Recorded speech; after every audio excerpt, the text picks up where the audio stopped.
Welcome to episode 5 of Andrew's Sports Zone. I'm Andrew Bartholomew, and I'm here with my father, Peter Bartholomew. Hi, thanks for having me again. And we're back here. Great to have a 5th episode. Our first 4 were very fun to do, and I just want to introduce the new mugs. My mother and my father's wife were very kind to get us, and it's great. They're looking good. You're official now. Looks good. You got a great podcast, episode 5, right, on October 1st, 2025, Andrew Sports Zone. That looks great. I'm super proud of you, and I thank the BevCam people for always giving us a chance to come here and do this. But I'm sorry I interrupted you a moment ago to restart the thing, but we got a good flow now, and we can keep going and tell us about what we did this week. Let's tell the crowd. Yeah, I did some color commentary for field hockey on Saturday, some girls soccer on Monday, and some volleyball on Tuesday.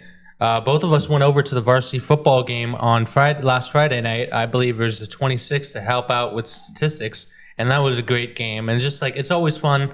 And the past couple broadcasts have mentioned how fun it is for me to bring BevCam to so many people. Like me and Rich were mentioning a couple times that there's people watching all the way from like Germany and London, and that's just real cool to do. Oh yeah, I love watching your episodes. I like watching you and commentating. You're getting better each time.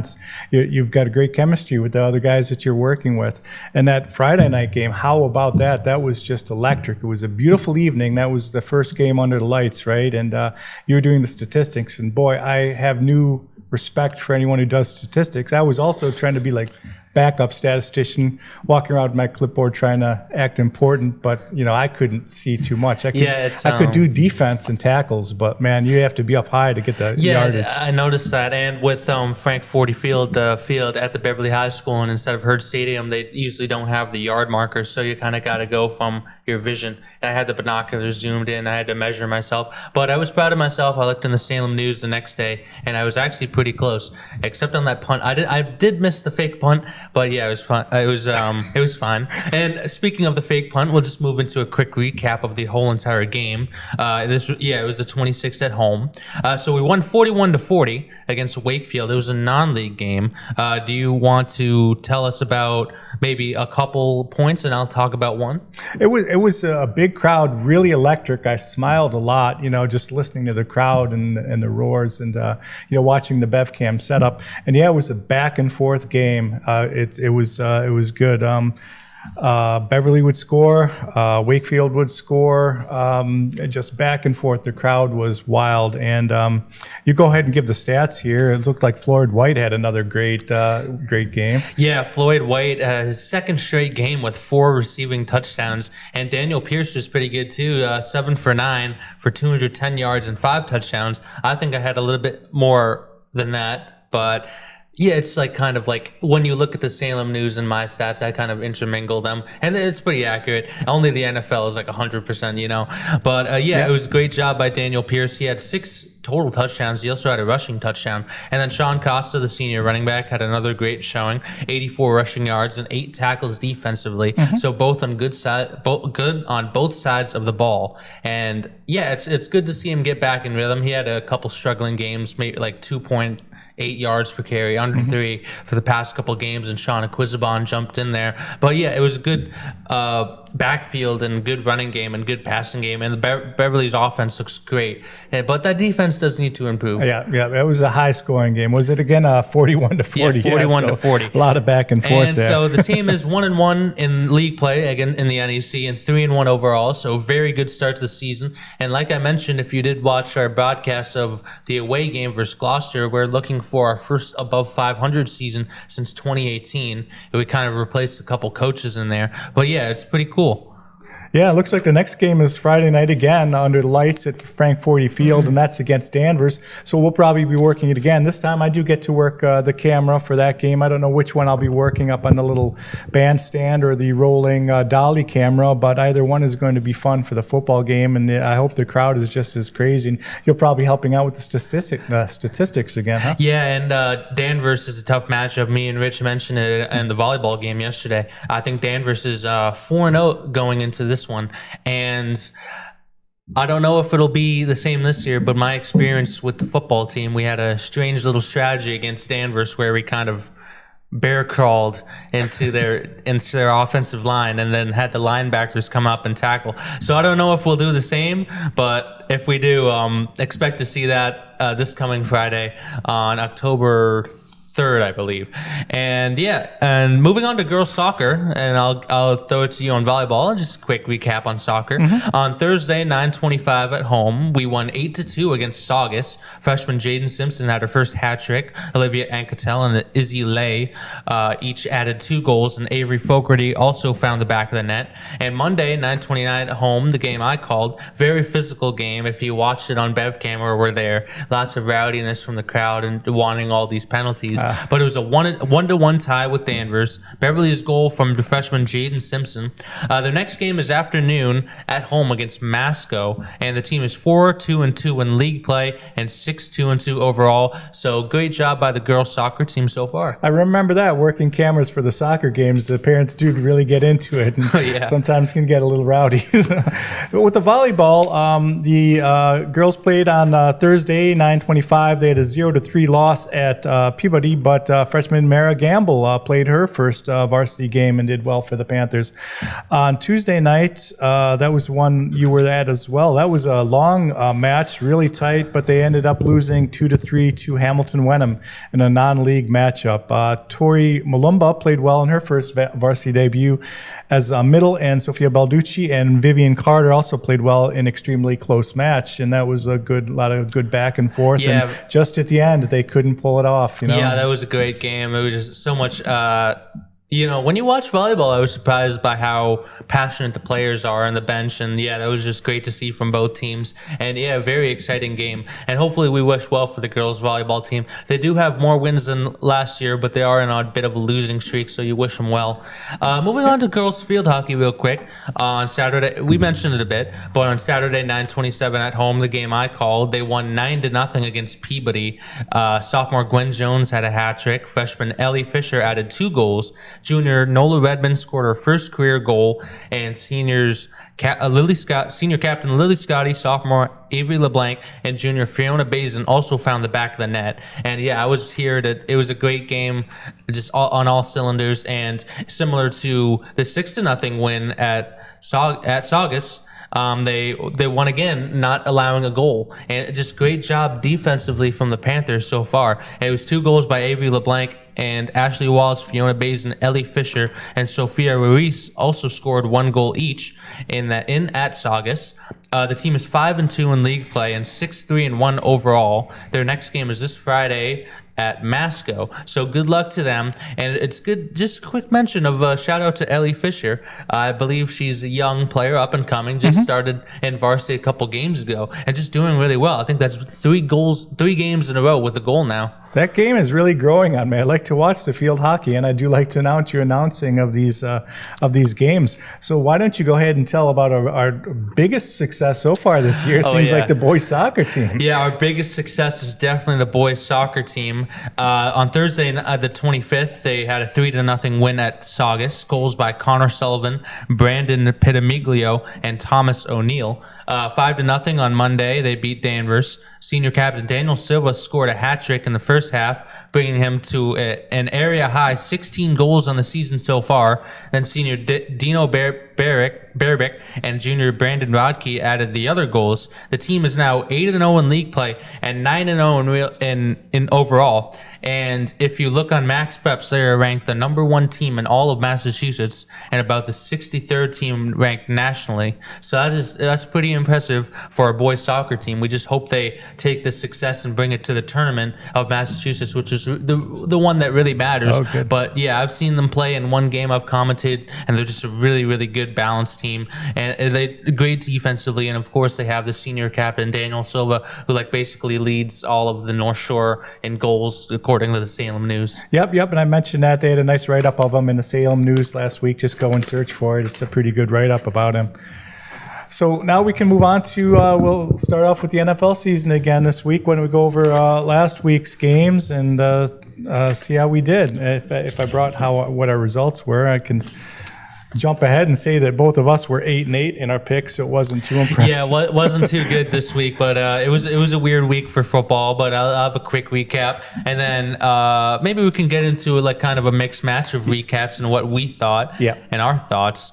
And we can go into week 5 after that. But for results, the Seahawks beat the Cardinals 23-20. The Steelers beat the Vikings 24-21. The Falcons beat the Commanders 34-27. The Bills beat the Saints 31-19. Lions beat the Browns 34-10.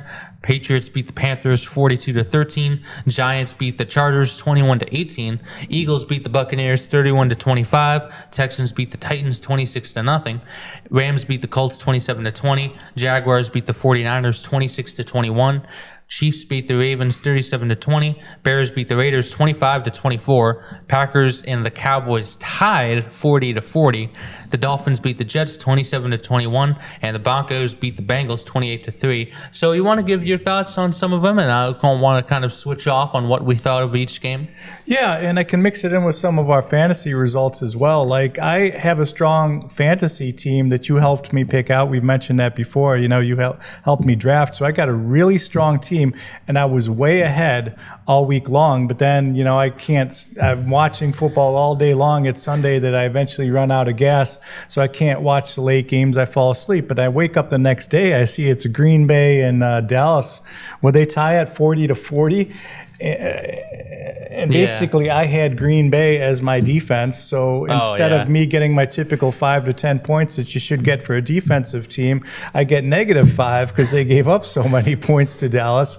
And that just like dropped my fantasy down to nothing, you know, and I was like really, really behind. But with that said, well, I may as well continue on with the fantasy story. With that said, there was one point where on the Monday night games, I had one player. My opponent had the Broncos defense. I had a 3% chance of winning the week with about a couple minutes left in the Jets game, and the Jets throw to Garrett Wilson. He gets my points, gets a touchdown, and I end up winning the week. So it was really close-knit. But basically, my point is that Raiders-Cowboys game was unexpected to me. The Green Bay and Dallas game was unexpected to me. I didn't think we were going to see such high scoring and a game that ends up in a tie like that. Other than that, let's see what else. Why don't you tell me one that caught your eye and some players and results from there? Yeah, I'm kind of feeling kind of talkative today, so I might have to actually go through each one. Okay, good. For the Seahawks and the Cardinals game, I thought it was a good battle. The Cardinals almost came back in the end, and it's good to see Marvin Harrison Jr. finally get a breakout and finally be confident, because he is a weapon on this team. They just need to utilize him more, which I believe they will do with injuries to the Cardinals running backs now, with James Conner out for the season. And just recently, today, as this episode is filmed on Wednesday, October 1st, Trey Benson has been put on the injured reserve. So it'll be interesting to see what the Cardinals do. I think it'll be more of a passing attack.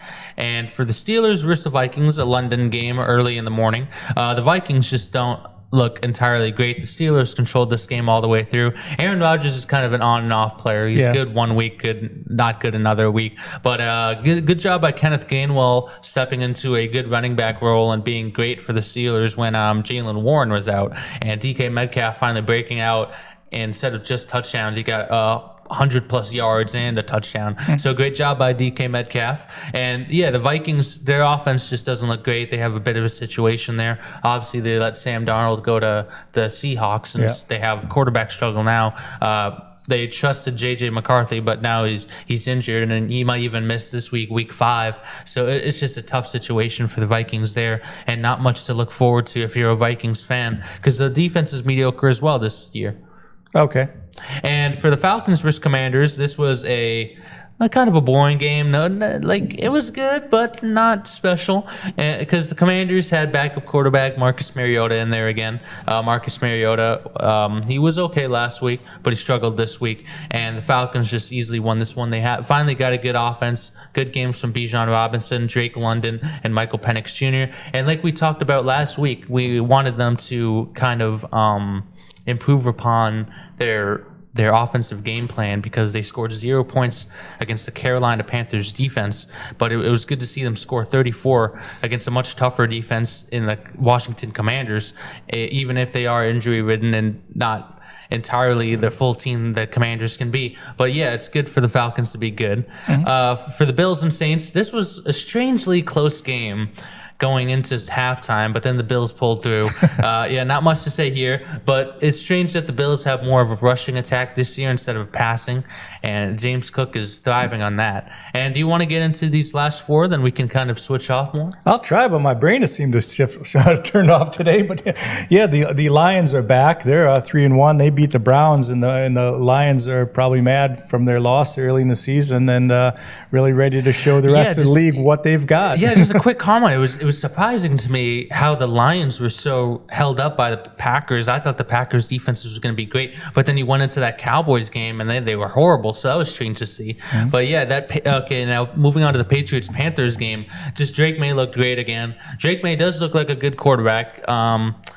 The Patriots defense is still a bit weird, but the Patriots look like a good team. I think they'll lose this week coming into Buffalo, but I think they'll just be a mediocre team, maybe like 8-9 or 9-8, something like that.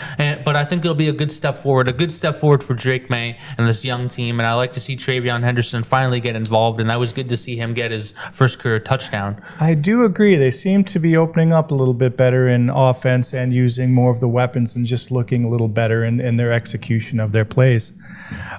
Giants had a big injury this week. They lost Malik Neighbors to ACL, and he's out the rest of the season. That's their number one wide receiver and everybody's big fantasy points gainer. So that was a big loss for them. But they did end up beating the Chargers unexpectedly. Yeah, that was kind of an upset win over the Chargers. Yeah, that was surprising. 21-18. That was surprising to me because Justin Herbert, the Chargers quarterback, struggled immensely. And a good job by Giants rookie quarterback Jackson Dart to go in there and deliver a win. He looked great in the rushing game. Not much passing yards, but he still was an offensive producer. He led his team down the field. And that was a surprising defensive battle there. And yeah, of course, Malik Neighbors injured. And yeah, I did some research because the Giants Stadium, MetLife Field, does have a reputation for leg injuries, including ACL injuries and ankle injuries. And Malik Neighbors just continues to be on a growing list of ACL tears that occur on that field. So maybe they have to do something about that turf field down in MetLife Stadium. But yeah, the Giants look good, and I wish them well with Jackson Dart. Eagles beating the Buccaneers. I had this game with the Eagles. You picked the Buccaneers. Yeah. NFC Championship rematch, I believe, yes. And yeah, the Eagles, they have such a strange offense because I saw a stat that Jalen Hurts did not have a single passing yard in the second half.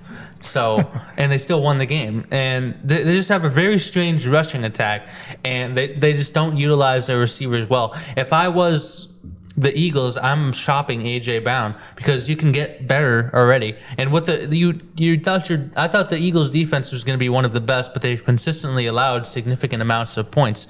So if I were the Eagles, I'd just go out there and trade AJ Brown, get like a first round pick out of him because you're not using him at all. You agree? Yeah, that sounds right as well. Yeah. Okay, and you want to talk about these couple next games, and I'll move on after the Chiefs to the Bears and all that? Sure. Well, it looks like the Texans beat the Titans 26-0, and I'm down on the Texans every week because I don't like C.J. Stroud, but Titans are even lower on the list of teams, so I don't have much more to say about that. I didn't look up the specific stats of what C.J. Stroud did or why they beat him so bad, but yeah, that is what it is. Now, the Rams and the Colts, that was an interesting game. That was one I had marked off to watch closely. And it was interesting because the Colts had a good chance at that game. And it was also interesting because earlier in that day, I was flipping through my old fantasy books just to see what was in there. And I see in that section where they have the mock drafts, one of the experts had picked Adonai Mitchell from the Colts. And I'm going, who is this guy? I didn't even know him. So I looked him up. It's like, oh, that's interesting. And it turns out he played a pretty significant role in that game. He is the receiver for the Colts and had a 76-yard reception, but then held the ball out at the end as he was about to cross the goal line. The ball slips out of his hands and ends up rolling through the end zone for a touchback and giving the other team points. You could see him like jumping for it. Like it didn't look like one of those things where they're like celebrating early and kind of dropping it in front of the goal line. I think he just like genuinely fumbled. Like it slipped out of his hands. He knew he messed up because he was trying to jump on it again. Yeah, and moving on to the Jaguars beating the 49ers 26-21. This one was a little surprising to me, but the 49ers continue to have injury problems. There's just Brock Purdy and Mac Jones continuing to be consistently questionable. And I think Mac Jones is going to be starting this week after Brock Purdy got injured again. I think I just saw that recently. Yeah. But the Jaguars offense does look great. Trevor Lawrence doesn't look entirely good, but it's another breakout year from Travis Etienne Jr. after being injured a bit last year. He's doing great this year, and it's just good running game for the Jaguars. Moving on to the Chiefs-Ravens, this one was surprising to me, but Patrick Mahomes looked like prime Patrick Mahomes. 4 passing touchdowns, about 280 yards, and I think Xavier Worthy really made the difference for the Chiefs and coming back. And I think the Chiefs will be a good team. I do root against the Chiefs because nobody likes the Chiefs, but true. In fantasy aspects, you do want to cheer on your players sometimes. And yeah, the Chiefs did look good with Xavier Worthy, and with Rashee Rice coming back soon, I think they'll be a good team, but still not good enough to really take the AFC West with good teams like the Broncos and the Chiefs. And you want to talk about these next 2 games, the Bears and Raiders? Well, let's not forget to mention, it looks like Lamar Jackson of the Ravens suffered a hamstring injury in that game. So we're getting conflicting reports. Here's our siren that comes by every time we try and record, but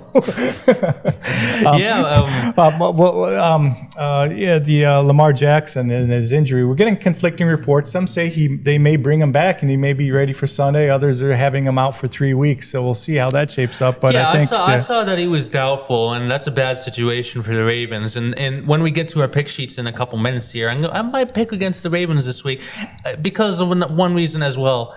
This year was strangely, it's strange for Derrick Henry because I thought the age regression was going to come last year, which it didn't. He was great last year, but it's coming this year. He's consistently not getting carries, and he's been strangely mediocre. And I think Derrick Henry probably will retire next year, but it's unfortunate because he's so good. But yeah, I think Derrick Henry is a little too old for the NFL these days. Moving on quickly to the Bears versus Raiders. This was an interesting game, a crazy game. A horrible play from both quarterbacks. Caleb Williams and Geno Smith combined for like 4 interceptions, but most of those are coming from Geno Smith, who continues to have a very bad season with the turnovers. Do you want to elaborate on that a bit? No, but I mean, it looked like the Bears did rally to come back. The Raiders did have a nice hold on the game for a little while. The Bears were rallying to come back. They did score with 1:34 left on the clock. And then the Raiders got the ball back, drove it down the field, and then were going for that final field goal. And then on came Josh Blackwell, got his hand up there and blocked that final kick to preserve the Bears' win. So that was an exciting ending to that game. Hey, that's a strange NFL season. As I say, I always pick the Raiders, so that kind of I was like psyched to be almost get a win there. But strange NFL season with all these block kicks to end games. And this Packers-Cowboys game, we move on to that 40-40 tie. This one kind of left a lot of fans empty. They're like, are we going to win? Are they going to win? But yeah, this was surprising. I thought the Packers were going to dominate this one because of their defense, but then their defense went up there and led up 40 points to Cowboys without CeeDee Lamb and let George Pickens blossom instead. So it was a good game, exciting. You always want an exciting game, but you also want a winner to a game as well. Like we were saying about our boys varsity game, this one also had a lot of back and forth, each team marching back and down the field. 40-40 game, another high score there. Yeah, and moving on to our last 2 games, the 2 Monday Night Football games. One it was at 7:30, I believe, and the other was at 8:15. The first one, the Dolphins beat the Jets 27-21. For Dolphins fans, it's kind of like, I've gotten my first win of the season, but at what cost? Yeah. Because you saw Tyreek Hill he dislocated his knee with about, I think it was early third quarter. I'm not sure when it was. But yeah, and then it was revealed the next day that he tore his ACL and also multiple things in his leg. And yeah, that's the season for Tyreek Hill. Yeah. And I want to comment on, I feel bad for my league mate. I'm facing him this week. But yeah, he lost Tyreek Hill and Malik Neighbors, 2 starting wide receivers, in the same week with an ACL tear. So I saw him get a couple guys on waivers this morning, but it might be a tough season for him going forward. And the last game, the Broncos and the Bengals, this was just utter domination. You knew it was going to happen in this game. The Bengals without Joe Burrow can't do anything, and against the Broncos defense, it was tough. Bo Nix does continue to struggle, though, kind of a lot of turnovers, but it's good to see they had RJ Harvey, the rookie running back, involved a lot, and they have a good offense there with the Broncos. They had Evan Ingram involved and Troy Franklin, just a lot of options on that Broncos team. So yeah, and we'll move quickly over to the Week 5 pick sheet. Do you want to do your picks first and maybe have a little explanation? Well, this week, why don't we just try and talk through each of the games here? Yeah, I've given you the pick sheet. I've filled mine out, but I might make some changes at the last second here. But why don't we talk through each game and make our picks live? And just to review, both of us, it was a strange week and some strange stuff. So both of us were 8-8. So, with me, it's just random picks anyway. But Mr. Knowledge over here. Yeah, I was surprised that it's so bad this week. On the year, I am 40 wins and 24 losses, and you are 43 wins and 21 losses. So at least we're on the right side of the 500 line there. The trend I'm following isn't going to keep me above that line much longer. Hey, maybe you want to go through your pick sheets first and do them live here and kind of pick out who we think, and then I'll go after you. How about that? Some are easy and some are hard. So let's see. I've printed out in a couple ways. So I'm picking for the Thursday night game. We have San Francisco against the LA Rams, and I'm going to pick the Rams. San Francisco, as you'd mentioned, they do have those injuries. Brock Purdy again looks like he's injured, and so's Ricky Pearsall, their receiver. So I'm going to go with the Rams again. They're 3-1 at home, and that's on the Thursday night game. For Sunday, did you want to do them live back and forth with each game, or just want me to do them all in You can do them, and then I'll come back like we've done a couple of weeks and just like compare and all that. Okay, we'll try that. Minnesota versus Cleveland. I can't read my chicken scratch here, but Cleveland's got a new quarterback. They've gotten rid of Joe Flacco, going with Dylan Gabriel. That's it. Mm-hmm. That's my chicken scratch written. Minnesota's going with Carson Wentz again, but so we get a couple of backup quarterbacks with that one, but I'm going to choose Minnesota to beat Cleveland in that one. Houston at Baltimore, I'm going to pick Baltimore to win. Miami at Carolina, I'm going to pick Miami to win, give them another win for the season. I think they can start, well, I don't know, with the Tyreek Hill down, we'll see what they do. It's just I don't think Carolina really has enough. I think Miami may pull another win out here. These are two of the teams I follow besides the Bills. I like Las Vegas. I pick them every week, but I also like Indianapolis. So I am going to pick Indianapolis to win that game at home. The Giants against New Orleans. New Orleans is just the bottom of the barrel, and I don't see that turning around. The Giants have lost neighbors. They do have Jackson Dart now starting. He had a good showing this week. I don't know. Just before we came over here, they had him a little question mark next to him as he's questionable. So I don't know if something happened to him. Now, if you were to pick New Orleans for a win, this would be the week to do it, but I can't quite go that far, so I'm still picking the Giants on that one. Dallas at the Jets, I'm picking the Jets. Denver at Philadelphia, I am picking Philadelphia. Tennessee at Arizona, I'm picking Arizona. Looks like I changed my answer on this last one. This next one, Tampa Bay at Seattle, I'm picking Seattle. I originally picked Tampa Bay. I see Bucky Irving is questionable. He was walking around in practice today with a boot on his foot. But both teams are quality, so that's going to be a good game to watch, but I've picked Seattle in that one. Detroit at Cincinnati, I'm going to pick Detroit. As we'd mentioned, the lines are pretty strong. Washington at the LA Chargers. I've written that's going to be a good game to watch, but I've picked the Chargers to win in that one. And this is another interesting one, too. We have New England at Buffalo. I'm a lifelong Buffalo fan, but I also live in New England, and New England does seem to be pulling it together and do a little bit. So it's about that time of year when you're really confident in Buffalo, but then they kind of don't wake up and show up for the game. So this could go either way. This could be a surprise New England win. Nonetheless, I'm going to stay true and pick the Bills to win that game, but I'm going to hedge my bets and say that one could go either way. And then Monday night, I've picked Kansas City to beat Jacksonville. Okay, and I have some conflicting and also agreeing with you on some. I'll go through mine and kind of give my opinion. I have the Los Angeles Rams beating the San Francisco Giants. You have a lot of injuries from the Giants, and I thought the Rams looked pretty good against a tough Colts team, and that offense looks great, especially Puka Nacua, and that receiving game is so good with Devontae Adams as well. And I just think the Rams will continue that good offense. I changed this one at the last minute, but I have Cleveland beating Minnesota for the upset of the week because I think Cleveland has a good enough defense to hold down Carson Wentz. And with J.J. McCarthy injured again, I just think Cleveland has a little bit. I know they have a rookie quarterback in there, but I just think they will have enough firepower or enough defensive power, rather, to pull this one out maybe by like 3 points, like a 17-14 kind of game. And I just think Cleveland's defense is good enough. We saw them, they held the Packers to a loss. So that game is going to be interesting. I have Houston beating Baltimore. This one's close to me, but I think with Lamar Jackson injured, I think the Houston Texans are good enough, even in their mediocrity with their offensive line. I think they are good enough to beat up against this Baltimore Ravens not the tough defense. Their tough defense has been erased with injuries, so I think the Houston Texans win that one. I have the Miami Dolphins beating the Carolina Panthers. Even without Tyreek Hill, I just don't think the Panthers are good enough to beat the Miami Dolphins. I have the Colts beating the Raiders. The Colts offense continues to look strong. It's in Indianapolis, and the Las Vegas Raiders defense isn't that great. So I think the Indianapolis offense will really blossom like it has in the first few weeks.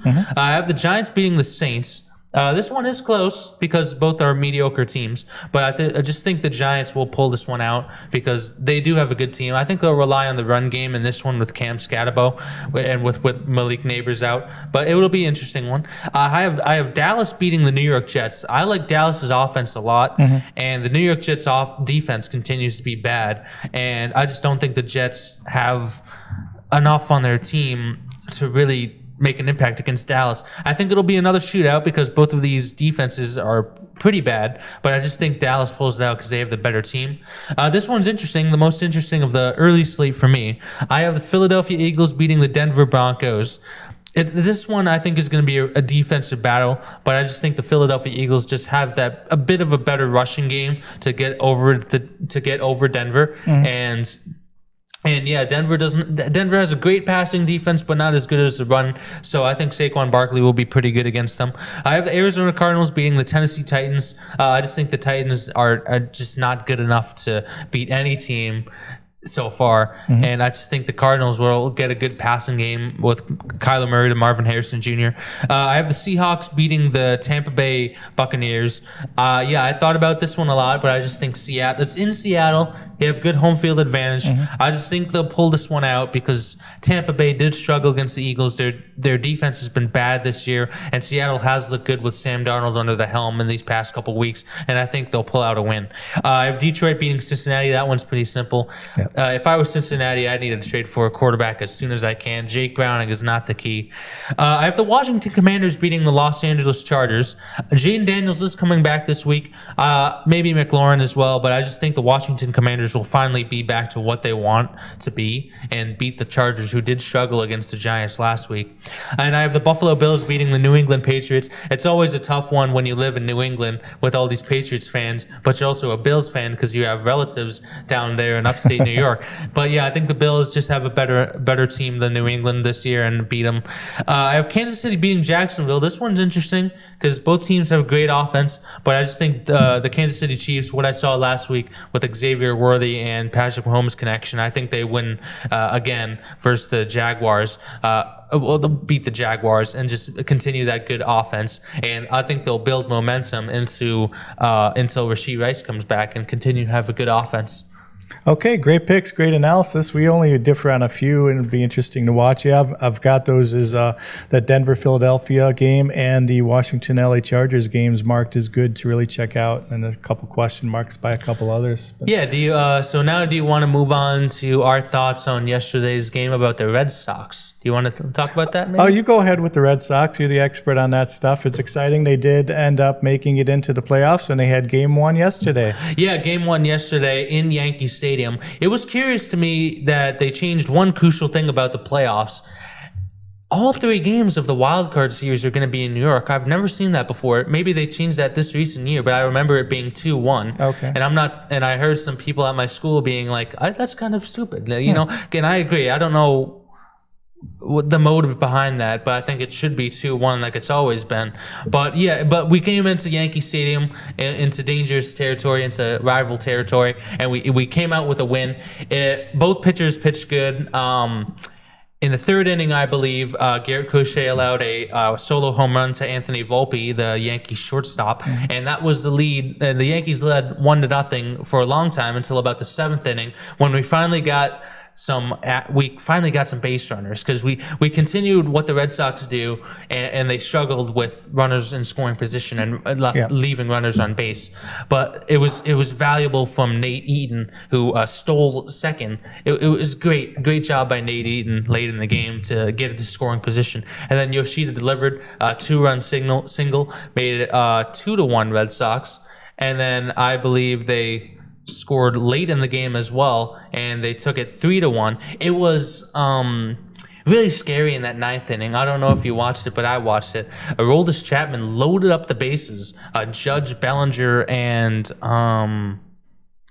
Goldschmidt, I believe, were all on base for the Yankees. But that middle part of the Yankees lineup couldn't deliver with Stanton and other hitters. I forget the exact ones, but it was very scary. And then but Chapman delivered. He struck one batter out, caused a fly out, then struck another batter out. Oh, it was Trent Grisham and Giancarlo Stanton and Jazz Chisholm Jr. Those are the 3. But it was very interesting to see, and hopefully the Red Sox play at 6 p.m. today. We're recording this on Wednesday, October 1st, so it'll be good to see. Hopefully we pull it out here, but it's nice. Unfortunate, because the Red Sox do not get a home game for the playoffs if we move on to, I think it would be Toronto we face if we win this series. So it's just interesting. We'll get them anyway. Yeah, so they had Chapman do 2 innings last night, right? Yeah, which is very rare for him. You know, they bring him just to clean it up in the ninth. It was surprising to me. I expected them to do the usual plan with Whitlock coming in there, but it seems that with the Yankees bench, there's one of their star rookie players, Ben Rice, and I heard the commentators talking about it like Ben Rice is really, really good against right-handed pitching, and maybe they didn't want Whitlock to be like hit around with. They would have like put Rice in the game, but they didn't, and it was a good strategy by Alex Cora. Got to give it to him for keeping Chapman in there. But it was a great game, and that probably wraps us up. It was episode 5 of Andrew Sports Zone. Hope you tune in to all BevCam sports broadcasts. Make sure to support them, like we always say. And thank you for watching or listening to our podcast, or however you do. Hope you appreciate our new cups here. They're pretty nice. Shout out to Tim Bartholomew, my mother, and his wife. And that was episode 5 of Andrew Sports Zone. Thank you for listening or watching. Thank you.